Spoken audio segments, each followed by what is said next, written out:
भारत जैसे ही जापान को पछाड़कर चौथी सबसे बड़ी अर्थव्यवस्था बना और लिबरल्स को जोर की मिर्ची लगी और इनका रटा रटाया गाना शुरू हो गया। प्रति व्यक्ति आय तो जापान से कम है, हमें क्या फायदा हुआ? सवाल पूछने का हक सबको है, लेकिन जब सवाल का मकसद बांग्लादेश की फोटो दिखाकर भारत को नीचा दिखाना हो, तब जवाब देना जरूरी हो जाता है। तो सुनिए, आजादी से पहले से ही भारत जापान से पीछे था। 1970 में जब जापान अपनी प्रति व्यक्ति आय को और भी तेजी से बढ़ाने में लगा था, तब भारत की तत्कालीन कांग्रेस सरकारें इमरजेंसी लगाने के सपने देख रहे थे। सत्ता परिवारवाद का गंदा खेल चल रहा था, लेकिन इस लिबरल मंडली में इतनी हिम्मत तो नहीं है कि 1970 की सरकार और पिछली सरकारों की नाकामी पर सवाल उठाए, लेकिन प्रति व्यक्ति आय पर भारत की सफलता को फेलियर साबित करने में लगे हैं। जबकि 2016 में जापान की प्रति व्यक्ति आय थी करीब $40,000, आज घटकर रह गई $33,500। जबकि भारत का प्रति व्यक्ति आय 2016 में $1,700 से बढ़कर आज करीब $2,500 हो गया है और अनुमान है कि ये 2026 तक $3,000 तक पहुंच जाएगा, यानी 2013 के मुकाबले 2 गुना। और हाँ, भारत जापान से बहुत चीजों में आगे है, लेकिन जापान का कोई सत्ता विरोधी अपने देश को नीचा दिखाते और ये कहते नहीं मिलेंगे कि उनका देश भारत से किस किस मामलों में पीछे है। भारत किन किन चीजों में किंग?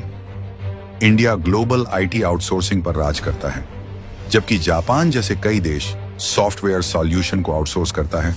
इसे आसान में समझे तो यानी जापान पैसा देकर भारत से सॉफ्टवेयर बनवाता है। यूपीआई जैसी टेक्नोलॉजी दुनिया में भारतीय इनोवेशन की पहचान है, जबकि जापान, फ्रांस सहित दुनिया के कई देश के लिए अभी मार्बल है। उन्हें आज तक समझ नहीं आया कि इंडिया ने यूपीआई क्रैक कैसे किया।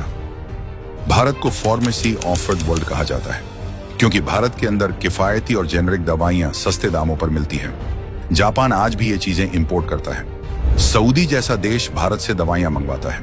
भारत के पास यंगर और ग्रोइंग वर्कफोर्स है, जबकि जापान और पश्चिमी देश की आबादी बूढ़ी हो रही है और ये जो लिबरल इंटरनेट पर आकर अपना ज्ञान देते हैं, वो इंटरनेट से आता है, जो भारत में जापान की तुलना में बेहद सस्ता है। भारत का इसरो अपना मार्स मिशन हॉलीवुड के एक फिल्म के बजट से कम में लॉन्च कर सकता है, जबकि जापान का जैक्सा इतना महंगा है कि जापान भारत के साथ मिलकर चंद्रयान मिशन कर रहा है। वो इसरो से सैटेलाइट लॉन्च करवाता है। इतना ही नहीं, भारत दूध, दाल, फ्रूट, मसालों, इस सब का बड़ा प्रोड्यूसर है। भारत दुनिया का तीसरा सबसे बड़ा स्टार्टअप इकोसिस्टम है, जहां जापान से कहीं अधिक यूनिकॉर्न एक्टिव है। और हाँ, भारत का आधार कार्ड, डिजिलॉकर, ई गवर्नेंस, ये बाकी देशों के लिए अब भी मॉडल है। लेकिन क्या कर सकते हैं, भारत की आलोचना करना कुछ लोगों की पुरानी लत है। ये वही वर्ग है जो देश की हर सफलता को डाउट करता है और हर उपलब्धि को जापान, स्वीडन से कंपेयर करके डाउन प्ले करता है। ये वही सोच है जिसने भारत को गुलामी की बेड़ियों में जकड़े रखा, क्योंकि इनका माइंडसेट ही औपनिवेशिक है। इनके लिए राष्ट्र की प्रगति कोई जश्न नहीं बल्कि जलन है। लेकिन ये गैंग भी अब सुन लें साफ साफ, ये वो भारत नहीं है जो सिर्फ इतिहास पर रोता था। ये वो भारत है जो आज इतिहास लिख रहा है। अब पर कैपिटा वाले गिद्ध चाहे जितनी लाशें ना कमी गिनते रहे, ये देश अब रुकेगा नहीं, झुकेगा नहीं और किसी जापान, चीन, अमेरिका की तुलना में हीन भावना नहीं पालेगा।